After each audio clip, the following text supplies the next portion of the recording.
Today, we're continuing our health book series. And this is a series where I am bringing authors who can translate big health topics into something that you can actually use in your real life. And I am genuinely so excited about today's guest because she is back on the show. And if you've listened to her first episode with me, you already know she has that rare magic blend of grounded science and ancient wisdom that doesn't feel fluffy or airy. She is just so full of knowledge and wisdom. Dr. Shivani Gupta is an Ayurvedic practitioner and an expert in fusing Eastern and Western practices in a way that helps the body find real equilibrium. She's completed her master's in Ayurvedic sciences and her PhD focused on turmeric. Yes, turmeric, the golden spice that you've probably heard so much about, but maybe never really have fully understood beyond, hey, it's good for inflammation, right?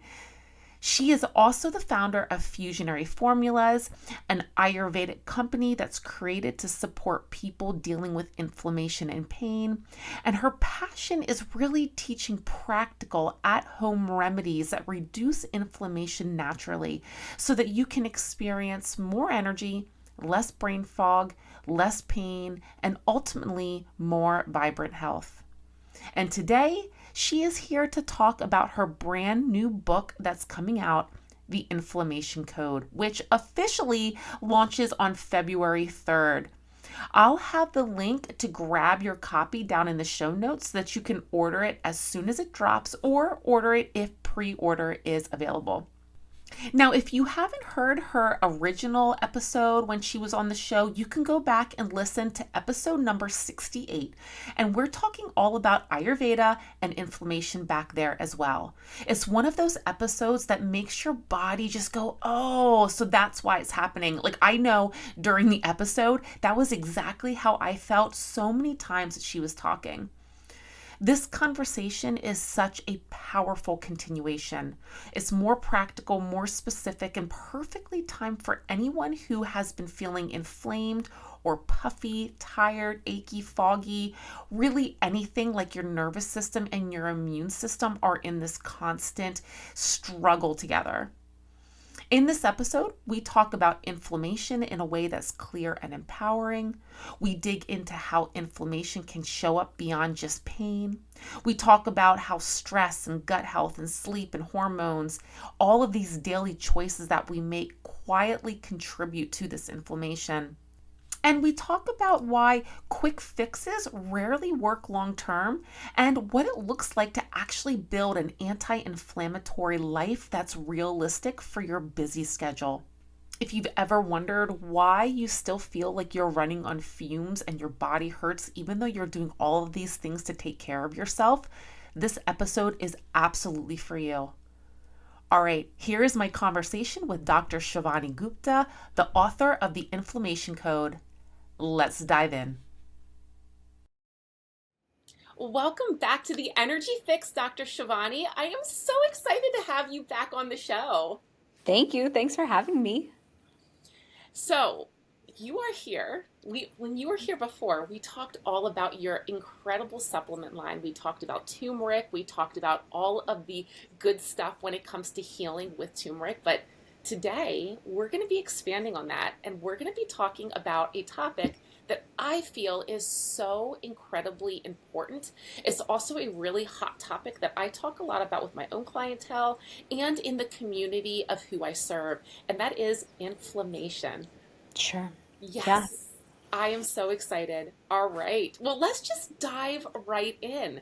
Let's start at the beginning, Dr. Shivani. What cracked open the idea of writing this book, The Inflammation Code, and what did you have to really unlearn from your earlier work to write this one and step into this phase? You know, for me, inflammation has been a problem for my family my whole life. And so growing up, I'd go to India to see my grandparents and my cousins every year. And every time someone would be suffering from the long-term effects of diabetes and inflammation. And so that would crop up as quadruple bypasses being needed, or heart attacks or Parkinson's and things like that. And I kept thinking, what is it with my family that we're all so inflamed? We're obese and sedentary. No one wants to exercise in my family. And so much stress happens due to work and business and life that it creates this perfect storm for disease. And I kept thinking, okay, I have to find a way to reverse this for my grandparent generation, my parent generation, and then my generation. And then over the last decade of owning a supplement company based around turmeric and inflammation, I kept seeing that yes, turmeric is very effective. You can totally win at inflammation using the spice, but we're still chasing the problem with a pill. So taking a pill for a problem, which is a very Western mindset of like, let me just solve it and let me move on. But what I realized is if I don't teach everyone the lifestyle, that preventive Ayurvedic lifestyle, then we're always going to be reaching for the supplement.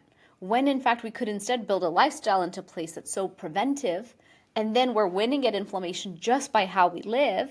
And then when you want to reach for turmeric for support, you can. Turmeric's still wonderful. I take it as my daily preventive. I take it if I get hurt or I need it or I need immune support. I still have a lot of uses for it. But it's not as much because I'm inflamed chronically. I already built the lifestyle to win at that. And so this book, The Inflammation Code, talks about how to build an Ayurvedic lifestyle into place as your foundation and your blueprint for how to navigate life according to your elemental design, which is your body constitution based on your primary elements. And then I go over my 6 pillars, which talk about circadian rhythm, gut health, your diet, self-care, detoxification, and then managing stress and building resilience for stress. I love that. I love that. I love that because I know even in my own work, it's so much about personalization. And I love that your book is bringing that. So before we get into the frameworks and all of the nitty gritty of this book and how it's serving, let's just take a few steps back. Let's talk about inflammation specifically. I would love to help you or to have you help the listener really spot what is right in front of them. What are some of the quiet ways that inflammation tends to show up in our lives? One easy one is when you wake up, how do you feel? Do you feel tired already when you start your day, or do you feel ready to go? When you put your feet on the ground, are you feeling fine and ready to hop up and go on with your day? Or does it take a few minutes? Do your feet hurt? Do your joints hurt? Does it take a couple minutes because you have aches and you have stiffness? That's a sign of inflammation. Throughout your day, do you fatigue easily or get headaches? When you eat a meal, do you get bloated or have indigestion? Any of these things can be signs of inflammation. Do you have waking that's really stubborn and you're not winning at it? That can be inflammation. And so a lot of times inflammation is this chronic low-grade persistent inflammation in our bodies, wreaking havoc, causing joint pain, causing damage, and we just don't hear the fire alarms that are going off. But we're sitting there saying, gosh, I just don't feel the same. I don't feel like myself. I think this must all be aging. And someone had coined the term, a professor actually coined the term inflammaging. Inflammaging means inflammation meets aging, and all of a sudden you think you're aging, but it's actually inflammation making you feel like you're aging. And so anytime I have that voice come up inside of me, I go, no, stop. That's inflammation. And you know how to win at inflammation. You start with turmeric, then you add in the rest of your super spices. Are you sleeping well? How are you eating? How is your stress? Have you given up or been too busy to do your self-care stuff? Are you moving in nature? Because is your circadian rhythm off? So I go through my own checklist and then I'm like, oh yeah, I got off track. I was traveling for a week. Let me just get right back on track to win. And so inflammation in a chronic state sounds like all the symptoms I just said. And we know that acute inflammation is typically like a fever, swelling. That's more obvious in the system. Because chronic inflammation is not obvious, we often ignore it and we wait till we have this big pile up of issues. And then we go running to the doctor and we're like, something's wrong. And like, well, joint pain, let me give you a painkiller. Well, high cholesterol, let me give you another pill. Well, this problem, let me give you another pill. And then we end up kind of on that hamster wheel of chasing side effects for different things that we take. Now, I'm not saying all Western medicine's bad. Those solutions are phenomenal. They work. But could we have prevented that inflammation much earlier in that cycle? And that's my goal for people. Yeah. And so let's go a little further even into that pile up method because I feel like for many people, they may not realize what things may be contributing to this pile up of inflammatory issues being out of control, right? And so let's talk about what that pile up looks like. And also, if you had maybe, I don't know, 48 hours with somebody, what would be your triage plan to really break that pattern and to help people get back on track? Sure. So, first, let's cover what causes inflammation.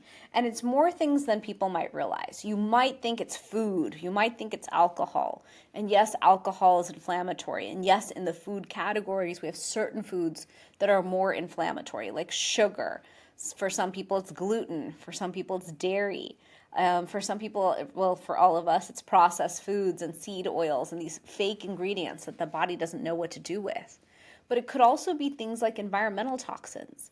And so in the book, I talk about inflammation as anything that comes at the body and the body doesn't know what to do with it because it's an outside force and the body's like, I don't recognize that. I don't think that's healthy. The body's survival mechanism will kick in and say, I'm going to push that out. I'm going to have a reaction. And that's why we see the body is at war with itself so much. And we're having this prevalence of inflammatory issues and we're seeing autoimmune issues. And so it's when I say environmental toxins, it could be, living near a factory of some kind with really harsh chemicals, but it could be your water quality, your air quality, your food quality. Are there a lot of pesticides? Are you consuming a lot of microplastics? Are you drinking out of water bottles that are plastic every day? Could be little things that accumulate and add up. And so we really do look at that as, okay, what are we going to do here to reduce that? Then we think about viruses, bacteria. Your pH balance in your body can affect your inflammation. Grilling foods or frying foods, the process by which you cook things can cause inflammation because you're changing the state of that food into a more carcinogenic or problematic way. And so when we look at it through that lens, it kind of simplifies things. What is one way to reduce inflammation? Reduce your total toxic burden in life, endocrine disruptors. It could be something as simple as changing out within your laundry cabinet or your kitchen cabinet or your bathroom cabinets. Just reduce toxic burden to reduce inflammation. And I like that because that's like kind of one-time homework. If I switch my soap, I just keep switching that soap forever.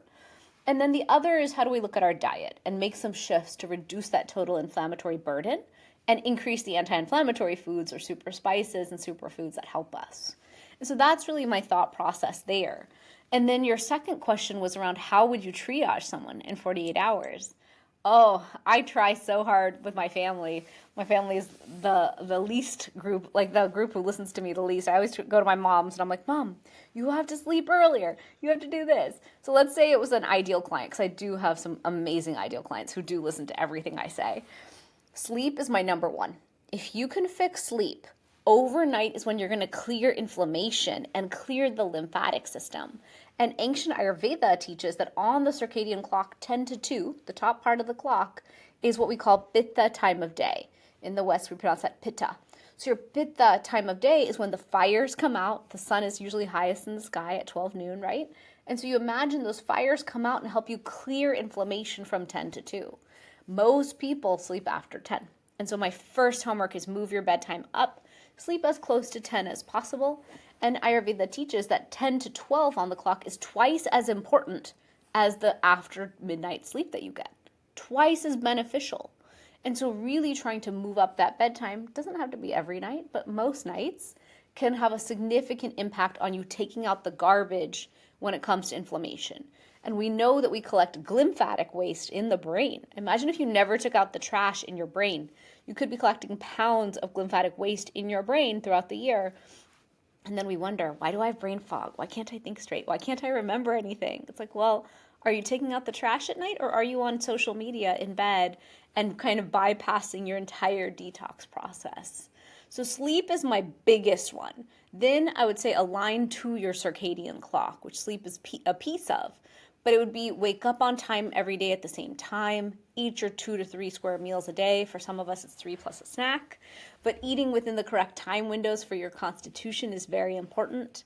Then going through and building a rhythm according to Ayurveda. Wake up and move. Eat your meals. Do your work. wind down in the evening. We call 6 to 10 p.m. Kapha time of day. It's a time to wind down and settle down. And so many of us in modern day life ramp up. We're like, oh no, happy hour, dinner, fun, going out. Ayurveda teaches us when the sun sets, you are meant to set and relax and have a sleep hygiene ritual to guarantee that wonderful sleep. So I would start there, and then I would triage into gut digestive fire, then diet, and then self-care, and then I'd keep going down my list. You basically just described my perfect day. So this is so interesting.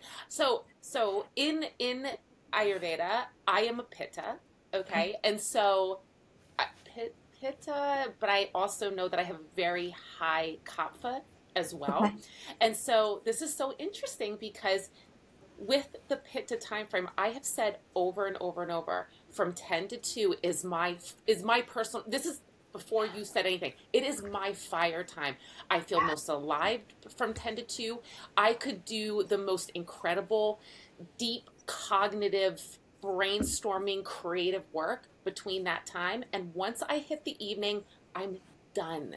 I'm done.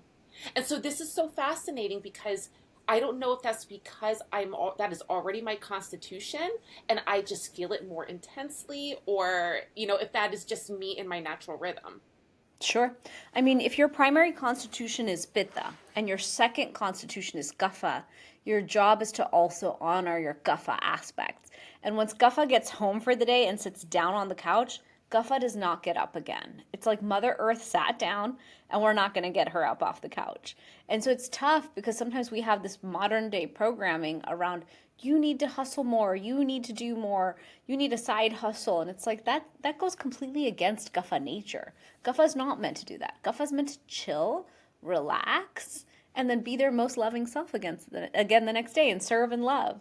So we have to honor the energetics and the elements of who we are and not constantly break it and defy it and then wonder why we don't feel our best.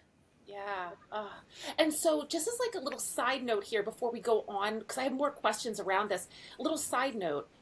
For those who maybe aren't sure of what their constitution is, in your book, it has a personality quiz. Does that help the listener learn what their constitution is, or do you have other resources that you can send them to in case they're curious? Yes, the book has it, and on my website at drshivani.com, the quiz is live and ready. It's called the Elemental Design Quiz. And when you take it, you immediately get an answer and a video explaining what your primary constitution is so you can see how it resonates with your life. Oh, cool, cool. All right. So, kind of coming back to this whole concept of inflammation, we talked about a lot of the uh, more well-known, quote unquote, more well-known issues of inflammation and what may be affecting the body. But I want to take it even a step deeper. Let's talk about the healthy habits, because I know personally in my life, over the years of being in this holistic health world and being obsessed with doing all the things, there are so many healthy habits that I've tried to implement that either have been the rage or, practitioners have told me to do, or whatever it is. And I found they actually hurt my body more. And so can we talk about where do you see these healthy choices really stoking inflammation in the body, and what might be something that we can either swap it out or even just gently nudge ourselves towards to be able to decrease the inflammation from some of these healthier things that we may be doing?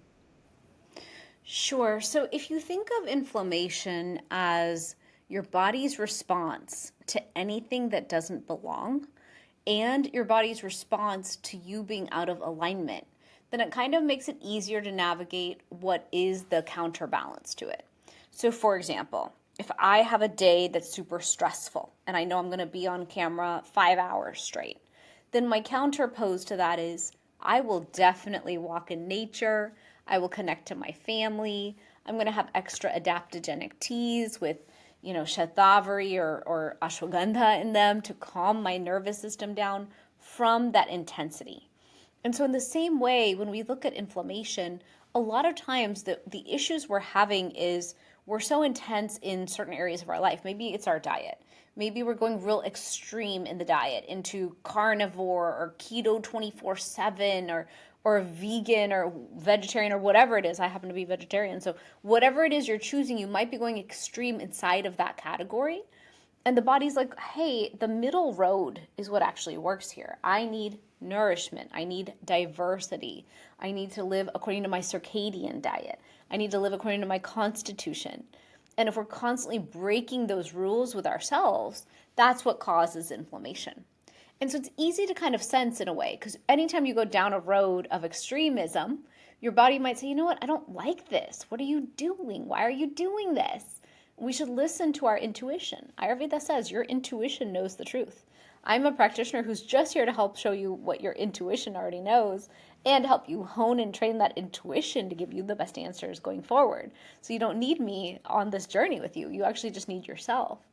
And so anytime we go down those extremes, it's just about self-correcting back onto our own main path. It's not about any of the extremes that we're talking about nowadays. Nowadays, when you look online, it's like microplastics will kill you. And if you go carnivore, all your life problems are solved.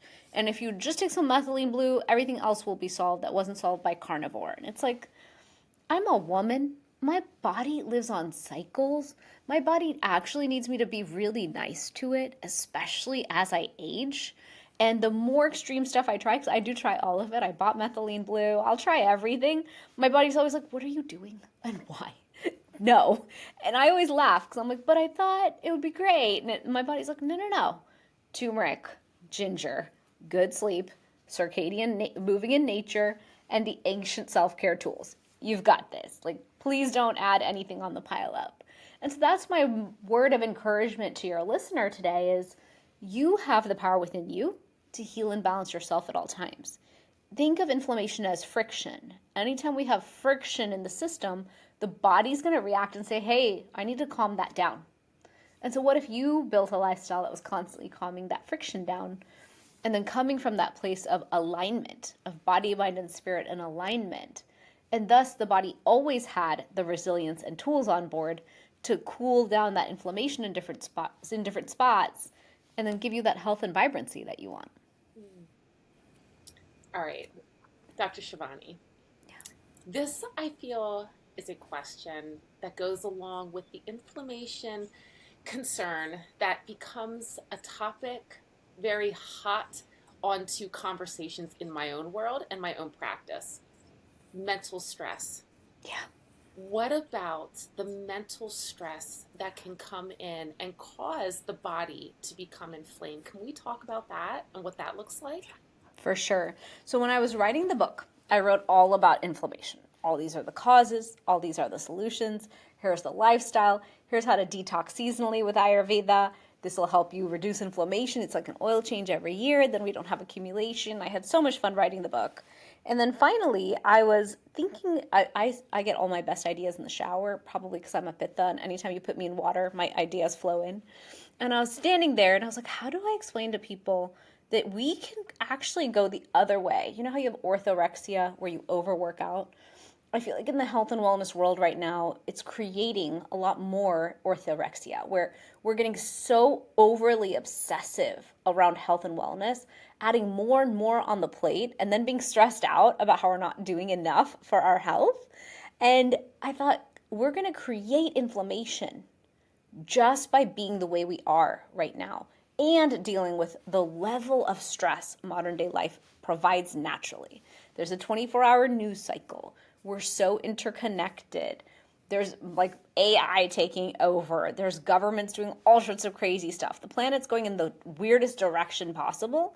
And we usually feel that way. I remember pre-2020, we're like, the world's going to be amazing. And then everything went upside down. And ever since then, we kind of have this uneven footing where the consciousness and the collective has a lot going on in it. And we're always like, how do I just feel good? How do I feel stable? How can I know everything will be fine?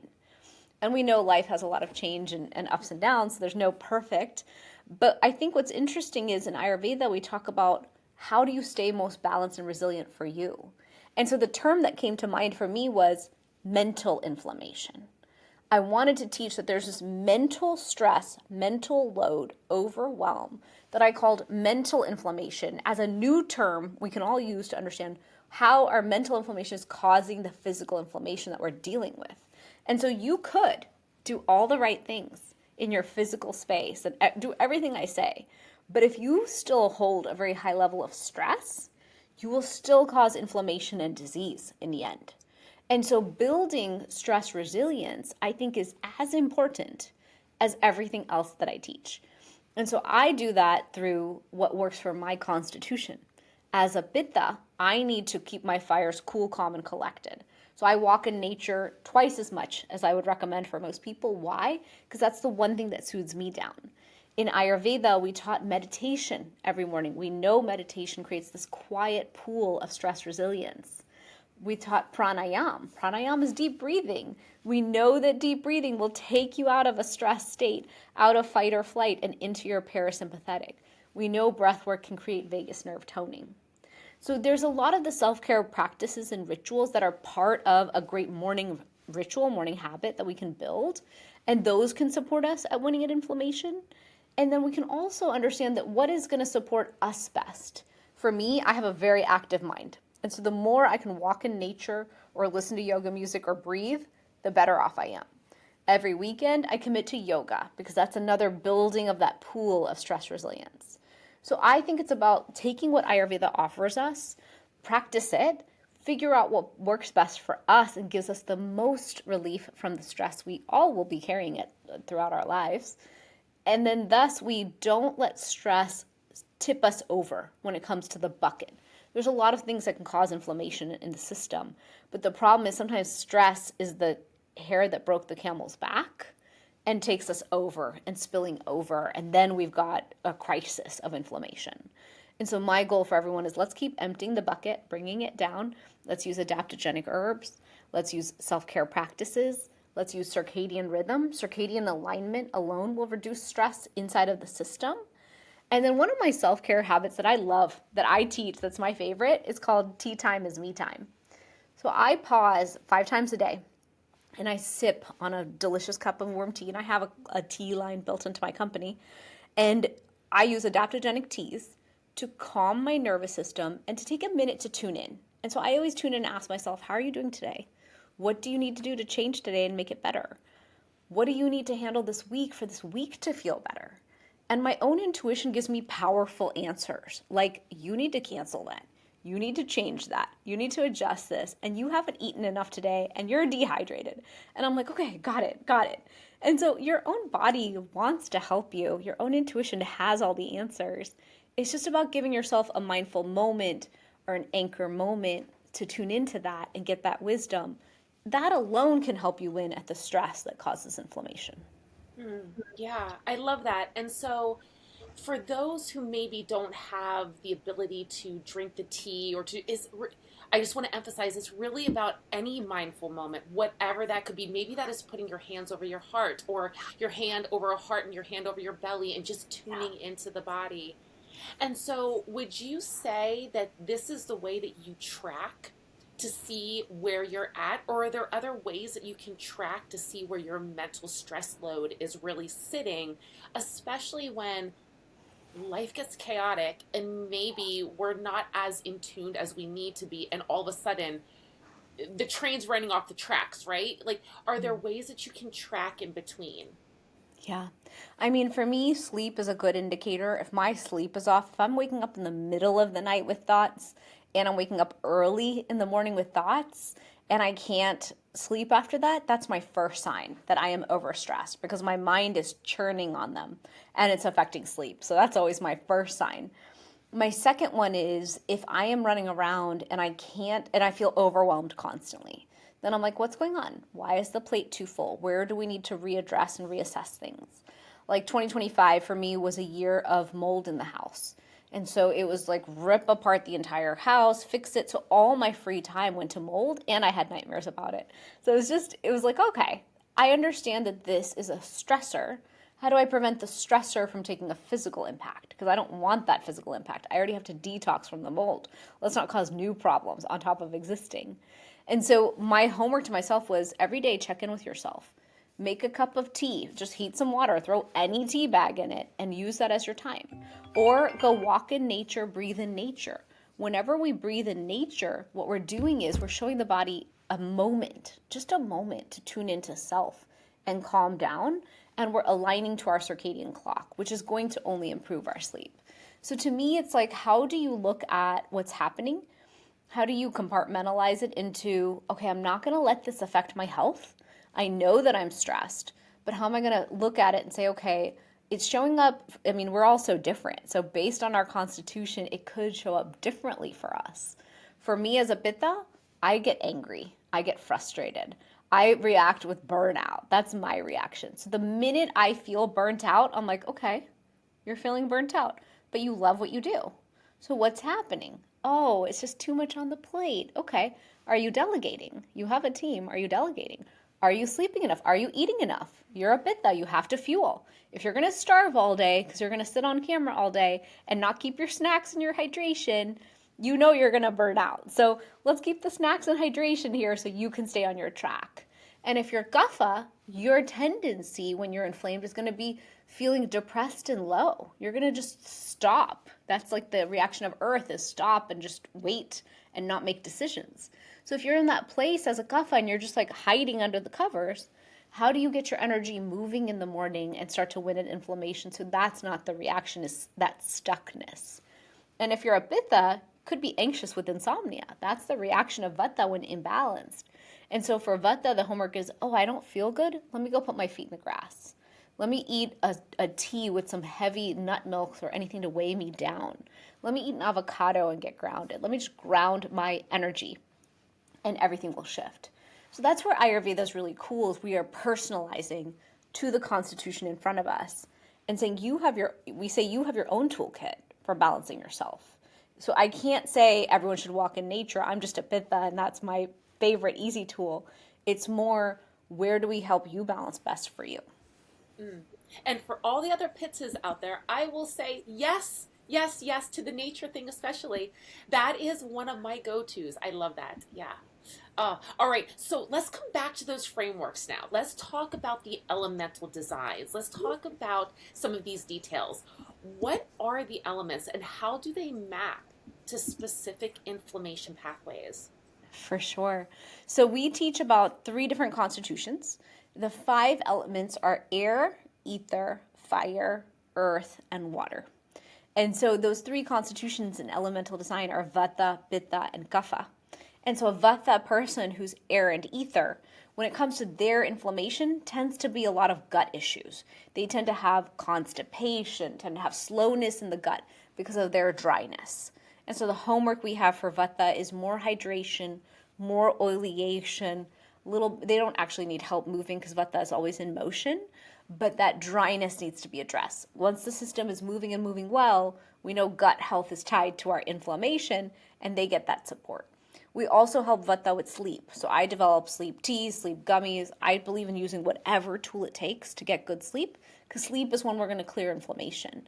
And so I always support with, how do we get you to move enough in your day? Sometimes you need to walk more and exercise more and create enough sleep pressure to get good sleep. Sometimes we're staying indoors too much and we're just not aligning to our circadian light enough to get that good sleep. Then with Pittas, different conversation. Pittas love to eat. Pittas get hangry, and Pittas love everything we're not supposed to eat. So we love fried, oily, spicy foods. And so Pittas tend to run inflamed because we're just like eating and eating our feelings. And so the homework for a Pitta is, okay, let's disconnect food from feelings for just a moment. And let's remember that anything sweet that you consume will actually calm down anxiety. And that applies to all 3 constitutions. So you could be Vata, Pitta, or Kapha. Sweet calms down anxiety. And as a society, we're pretty stressed out right now. And you could play this podcast anytime within a decade, and that's still true. We're pretty stressed at any given moment. And because of that, that's why so many people say, I'm a chocoholic, I'm a sugaraholic. I just can't handle not eating my sugar. I need it. And it's like, yes, you're using that as your form of cooling down stress and anxiety in your system. That's okay. Let's just reach for healthier versions. Can we get it through honey? Can we get it through rice has a cooling effect? Can we get it through tea? Like there's a lot of different ways. Cinnamon has a sweet effect. So it's like what spice can you reach for that calms that feeling down inside of you? And what food can you reach for? I reach for coconut water. I reach for anything like that. That's why we are very carb heavy when we're stressed, is we want that cooling effect inside the body. And so for Pitta, the homework is coconut water, hydration, cooling foods, not heating foods, and that calms our system down. And then for Kapha, the homework is when they're inflamed is get their energy moving. Get that metabolism moving, get that system moving, get that energy body moving, because they can end up really depressed and low and stuck. And we want to get that gut digestive fire back online. So those are kind of the subtle approaches we use when we find someone needing help, is we shift everything to back online. That's so interesting. I never realized, especially from the Ayurvedic standpoint perspective, I never realized that carbs were a cooling effect, and that was why we crave them so much, regardless of what your constitution is. That's interesting. Yeah, rice has a cooling effect on the inside. Wheat can do that as well. So you see us reaching for anything that's sweet because we want that fire to cool down some. Wow. Okay. All right. And so let's kind of add in the whole concept of spices here, because you are big on turmeric, you're big on spices in general. Do the different constitutions demand different spices or different timing or dosages or whatever it may be? Like, is there different ways to work with these spices depending on your constitution as well? To help with There, inflammation, I mean. yeah, I mean, there is different ways to work with the spices based on the goals that you have. So, for example, a Vata person, if they're constipated, they would reach for aloe vera juice first thing in the morning. That would help with constipation. Any warm water would help them as well. So, we don't look at it as each constitution should use these spices year round. We look at super spices as medicinal tools to be added and subtracted on any given day based on what you need. In modern day life, we know for a fact we're so inflamed that it makes sense to bring in these super spices as the natural alternative to other stuff that people are using for inflammation. Nowadays, people are using all sorts of NSAIDs and things every single day because they have joint pain. And so that's where using a turmeric supplement can be really powerful, because you're interchanging something. You're saying, don't take that. Instead, use something natural that's healing on so many levels, that's going to address all the inflammatory markers and heal this holistically while supporting other things. And so it really kind of comes down to the mindset. In my case, as a Pitta, I use all sorts of spices because they all have profound benefits. So I want my coriander, which is a heavy metal detoxer. I love fennel because it helps with bloat and digestive issues. That's true for all three doshas. I use ginger regularly. It ignites digestive fire and supports better digestion. I love cinnamon on top of, I don't eat ice cream and sweets, but if I did, cinnamon helps with blood sugar regulation and can turn things sweet. So if you want to use it with yogurt or anything like that, you can. I love eating my fruits and berries, but in Ayurveda, we teach to do it separate from any meal because of how fast it digests in the system. So I use that a lot. So yeah, I mean, I think of ginger as universally good for all of us, and I love ginger lemon tea. Can it be too heating as a Pitta person? Yes. So sometimes I have to be careful with it. It can cause like heartburn and indigestion and issues because it's like too much. And when people say they do turmeric ginger shots, I'm like, how do you do that? I physically cannot do that. That's like drinking fire. And then I'm going to have pain for like a long time after. So I do believe in turmeric as a daily solution. I make a turmeric supplement. But I also believe in cycling on and off of that as well, because any given season, I'm a Pitta, so I need to cool things down more in the summer. I don't need to use it as much in the summer, but I might use it more in winter and all the other months. So I believe in really building a cyclical life around your circadian rhythm with an understanding of your elemental design. And if you're doing great, you're great. And if you're inflamed, yes, let's reach for these powerful solutions. Yeah. Oh my gosh. I love ginger so much, Dr. Shivani. I love it, but I cannot drink ginger tea. It gives me heartburn so bad. And then I'm suffering. Yeah, yeah, interesting. And so with your book, does your book talk about some of these details of the cycling and trying to understand what your cycling may look like for you? For sure. That's why I had to put it in a book, because then you have the space to really go detail by detail, person by person, constitution by constitution. It's so hard in a podcast because you don't have quite enough time to give like the deeper lecture on these things. So yeah, in the book I teach a lot about elemental design, and then I customize for each design across each habit that I teach. Yeah. Oh, interesting. All right. So staying on these spices, when does kitchen spices beat extracts and supplements and vice versa?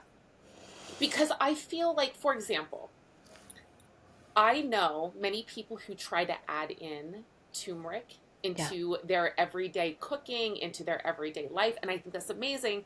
But a lot of people may not be getting enough, number one. Number two, they may not be adding pepper in so that it is being absorbed the way that it's supposed to. Can you talk a little bit about some of these details so we understand, is kitchen spices, kitchen tools like that enough, or do we need to have some of the supplementation added in as well? For sure. So when it comes to Ayurveda, we loved using spices in their whole form or ground form. So kitchen culinary spices are what we use in our Ayurvedic cooking or Indian cooking every single day. So in my household, we use cumin seeds. We take them and we use them in whole form, put them in oil and butter, let them heat up, and then any vegetable, any lentil we're going to cook happens right on top of that. Or coriander. We buy whole coriander seeds, grind them every few weeks, and then use that in all the cooking. Paprika, chili powder. We take lemon powder, powdered version of mango powder actually, which is more acidic, and use it in the cooking. We use fresh lemon. We can use ginger powder, whole fennel seeds, mustard seeds. There's a lot of spices we use as kitchen spices. Now, in modern day science, we've done a lot of studies on turmeric. There was a lot of interest in turmeric because they found in India a lower prevalence of Alzheimer's. And they were like, what is it? It must be the curry. Let's go study it. And so we have a lot of science now, and that's why I did a whole PhD on it. I was very curious about this one spice. In turmeric, we know that it affects all these inflammatory markers, NF-kappa B, TNF-alpha, interleukin-6. It affects a lot of the master switches of inflammation that downstream then helps it affect the other switches of inflammation. What's interesting is turmeric is anti-inflammatory, antioxidant, antiviral, antibacterial, antifungal, anti-H. pylori, anti-candida. It supports a healthy gut lining. It kicks out cells that don't belong in the body and keeps all the good ones, which I love that, leaving the good in place. So it's this ultimate janitor. Cleans out zombie cells, senolytic cells, malignant cells, whatever's bad inside of us, it kicks it out. And so when it comes to turmeric, unfortunately, a lot of people are using it in ways where they're not getting enough. When you take that raw turmeric and you juice it or throw it in a protein shake, does it have benefits? Yeah, it's the original plant, but it's not at enough concentration. Then you dry it into the kitchen culinary spice, and yes, that is a concentrated version of turmeric. Using it with black pepper or a healthy fat will increase its absorption in the body. So I do encourage everyone, use your turmeric, but eat it with black pepper or a healthy fat and get the benefits. No skinny lattes and all these ideas. Really get that fat in there, because then it'll cross the blood-brain barrier. The black pepper increases the absorption 2,000%, so you're getting tremendous benefits. Now, the problem is we in modern day society are pretty inflamed because all of life is pretty inflammatory. We're having a toxic burden, a stress burden, an oxidation burden that's unprecedented. And that's why we're having so many struggles with our health. We don't feel good. And so that's where when you take the entire turmeric plant, only 3 to 5% of it is the curcuminoids. And that's what we've studied and know is the most effective at reducing inflammation in our bodies. And so that's why when I studied it, I was like, okay, so we need the 3 to 5%. Why aren't all the turmeric supplements just giving us what we want? We should all be winning at inflammation. Well, the problem is extracting that in the best way at the highest potency is an expensive process. And so that's when post-PhD, people were like, well, which turmeric should I buy? And I couldn't find one that I trusted. And so I went out and found a supplier that extracts at the 97 to 98% grade range, and they extract mimicking Mother Nature. So those proportion of curcuminoids is still reflecting what was in that original plant. And so once I built my formula, I put it in the hands of orthopedics because I wanted to prove without a doubt that it could be as effective as the other things that doctors are giving us for our pain and inflammation. And that's where I got resounding testimonials was, wow, this really works. And so my message to everyone is when you're buying a turmeric supplement, don't buy one that just says curcuma longa or turmeric root extract. You want it to say curcumin standardized to 95%. You want to buy it from a company who does third-party testing pre, mid, and post-production. Right in that pre-testing, we're checking for lead, heavy metals, microbes, all those things. You want to know that it's a really clean supplement, which is true for all supplements that you take, but it's important to make sure that you're getting that when you're going to take a supplement. And then you want that efficacy. If you're taking a turmeric and you don't feel anything, it's time to switch. Because I hear that all the time. I take my turmeric, I don't feel anything. I'm like, well, you should be feeling something, and then you can go into maintenance mode with it. Yeah. All right, Dr. Shivani, I'm going to edit this part out, but I just want to make sure timing wise, what time I is have it there for you? 2:48, so I have 12 more minutes. Okay, that's what I wanted to make sure because I was like, we're getting close. All right, Yep. so we're gonna start to wrap this up then. Okay, cool. Sorry, let me just 42 edit. Okay, cool. All right. Okay. All right, so Dr. Shivani, as we start to wrap this up and we start to move into finding out where we can get this book and we can get more information, I want to just talk about some practical suggestions, practical things, other than buying the book, of course, when it comes out. What are some things that you can start doing right now to be able to start to shift some of this inflammation, to be able to really tune into your own elemental design and be able to make some progress moving forward? You know, one of my favorite ways is using a copper tongue scraper. In Ayurveda, we teach that a copper tongue scraper and scraping the tongue gently 7 to 14 times every morning is a great way to ignite the digestive fire, to clear what we call ama or toxins out of our system. That toxin residue that's clogging up our lymphatic system is part of the problem when we talk about why the body is struggling so much. And so I love copper tongue scraper as a simple habit to get the system moving, get the body ready for the day, and gently detox our body so that as we go over time, we've gently reduced all that toxin burden in the system. Yeah, that's a great idea. And so why copper though? Why copper in particular? Ayurveda loves copper. Copper is an antimicrobial metal. And so it's interesting in ancient Ayurveda, our copper tongue scraper exists. We have water cups that are lined with copper. And so another habit we teach is put water by your bedside at night in a copper lined cup. And then in the morning, drink it, and it's remineralizing. And nowadays we know copper has a lot of benefits. So we have simple habits like that, but copper is antimicrobial. Yeah. One question I do have with that though, if if that is done too often, could that be a potential of throwing off the copper zinc balance? Yes, yes. So it's interesting. I tested a long time ago. It was like my teens before I even had this habit of being high copper. And so you can also use a steel tongue scraper. There's silver tongue scrapers. You don't have to use copper. Okay, yeah, yeah. Because I know, like, I love using copper for so many things, but I'm like, is this going to throw off my balance? And yeah, Yeah. okay, You yeah, have to watch out for that. You have to have that yeah. awareness. All right, well, before we find out where people can get into your world and can find your book, let's just do a few rapid fire questions, just quick, fun, off the top of the head questions. And I'm curious to see where you go with them. Are you ready? I'm ready. All right, Dr. Shivani, number one. What is the spice that you'd sneak into every airport breakfast if you could, and why? Oh, it would be turmeric. I'm addicted to turmeric. I'm the biggest super fan of turmeric. And I think it's the most powerful antiviral, antibacterial support. So when I travel, turmeric is my number one non negotiable that I do pre, mid, and post travel just to ensure that I don't catch anything when I travel. Why am I not surprised you said turmeric? I'm Yeah. not surprised at all. All right, number two.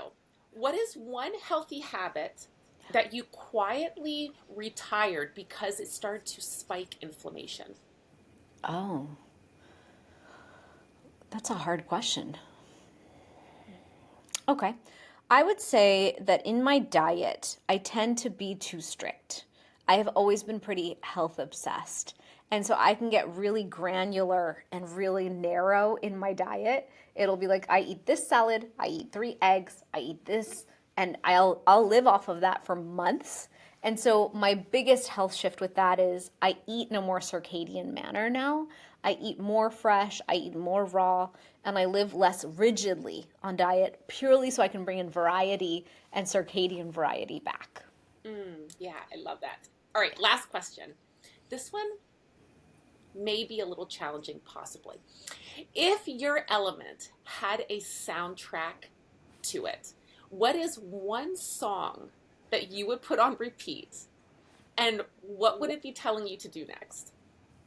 Oh my gosh, I'm not a big music person. Like, I listen to music, but I never know the names of any of the songs.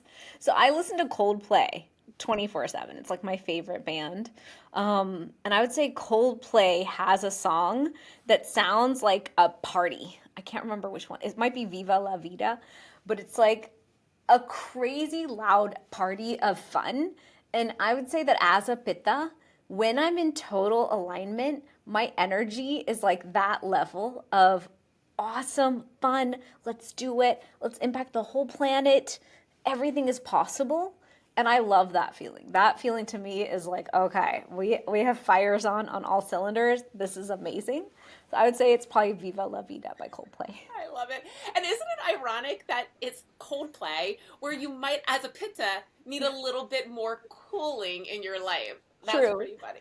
True. So I listen to like clocks. I listen to everything by Coldplay just to keep myself calm and focused most I of the love it. time.